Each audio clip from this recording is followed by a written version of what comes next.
Thank you, Lauren. I appreciate that. So I grew up on a farm in a small town with a large Catholic family, and being the second youngest of 8 children, I had many mentors growing up. And along with faithful Catholic parents, I was given a really beautiful gift of having a good foundation in my Catholic faith. Now eventually I came to college, and I did what a lot of college students do. I got involved, I joined a fraternity, I got good grades for the most part. And early on I was very intentional about my faith and my values. However, I quickly found that college is not necessarily a safe place for either of those. Now back at our farm, we have a pretty good sized creek running alongside our property. And growing up, we would be turned loose during the summertime, and along with some of our cousins, we'd explore miles of this creek. We'd go fishing, we would jump off the sides of the bridge, we would essentially save my mother hundreds, maybe thousands of dollars in babysitter fees. Now she didn't really have to be that worried about us because the creek really wasn't that dangerous. It was about knee-deep high for most of the creek, with deeper waters and quicker currents on the sides. And so if you wanted to walk upstream to explore, it was kind of slow work. And if you found yourself wandering into the deeper areas and quicker currents, you could find some of your progress kind of quickly erased. And you see, I liken the predominant culture I've experienced here in college. In many ways, the culture of modernity, very similar to the flow of that creek. Constant, flowing in the opposite direction, so much easier to follow the flow downstream. For us students, this cultural pressure can often seem very fun and amiable. In my experience, it has rarely been an explicit attack. Rather, it's subtle, it's strong, and it can wear you out.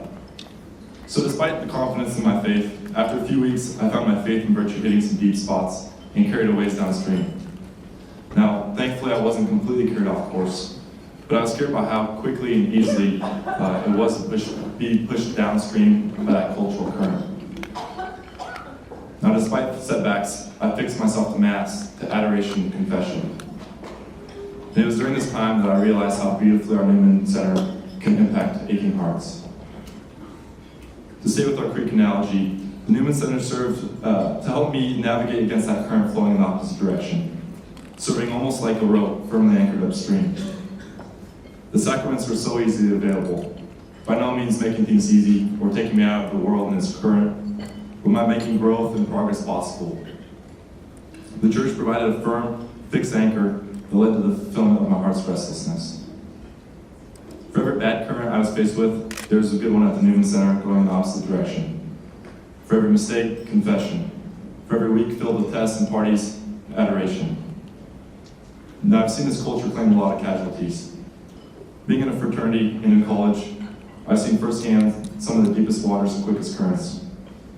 I've had friends and peers caught up in them. There have been many times when I myself have been.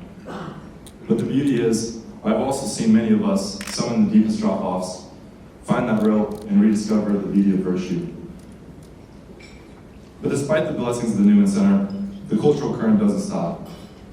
And living each day in the day in and day out where I can find myself ignoring that rope, getting tired of holding on to it, letting myself see it as boring and mundane.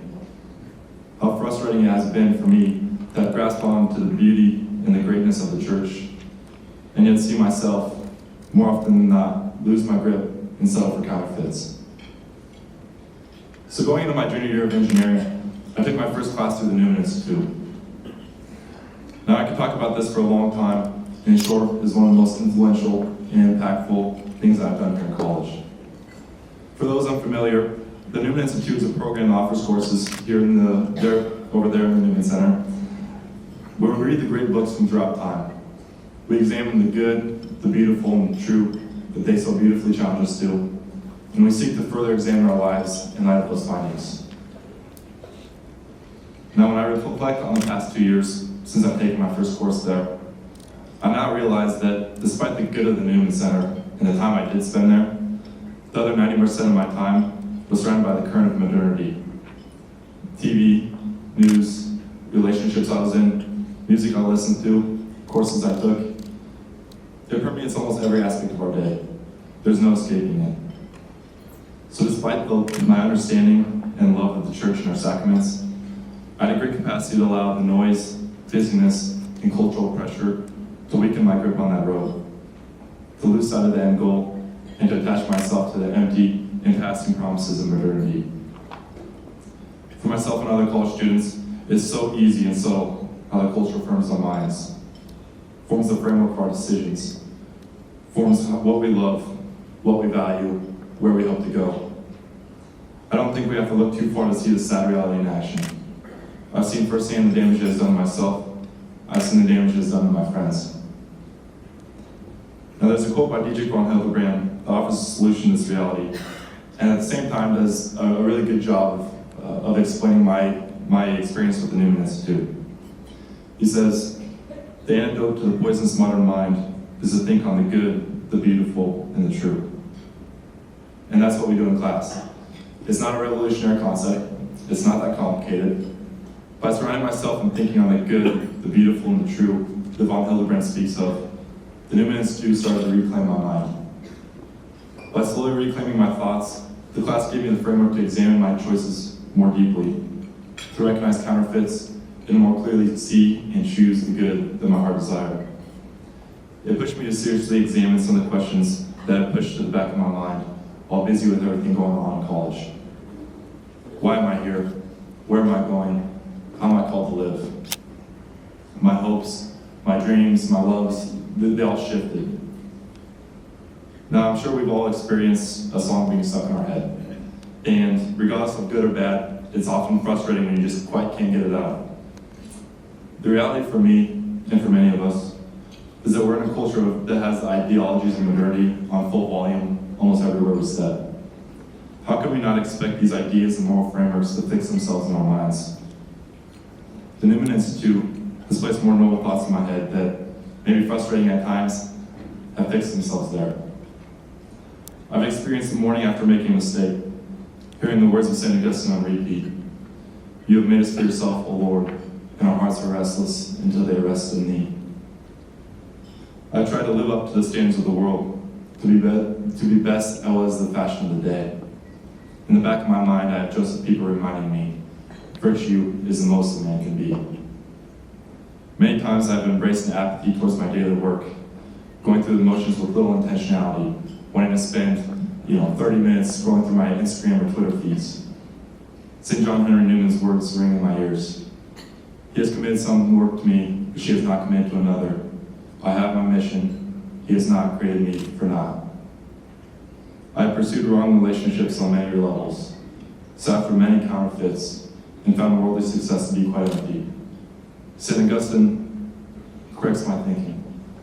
To fall in love with God is the greatest romance. To seek Him, the greatest adventure, and to find Him, the greatest human achievement. Now, as I reflect on the theme for tonight, being fully known and fully loved, it's kind of struck me how fitting it truly is. Because the Newman Institute has brought a familiarity with the good, the beautiful, and the true, and consequently with God that did not exist before. Now, I know Dr. Free, the director of the Newman Institute, is here somewhere tonight, and in the fullness of the term, thank you for the impact that you and that class have had on my life. And for me, that's what it's been. Not saying that I don't run into drop-offs or strong currents, that my grip hasn't slipped time and time again. I strongly suspect that may never change. But it is through this institute that I've more intimately come to know the truths written on my heart and come to more fully love the one who has placed them there.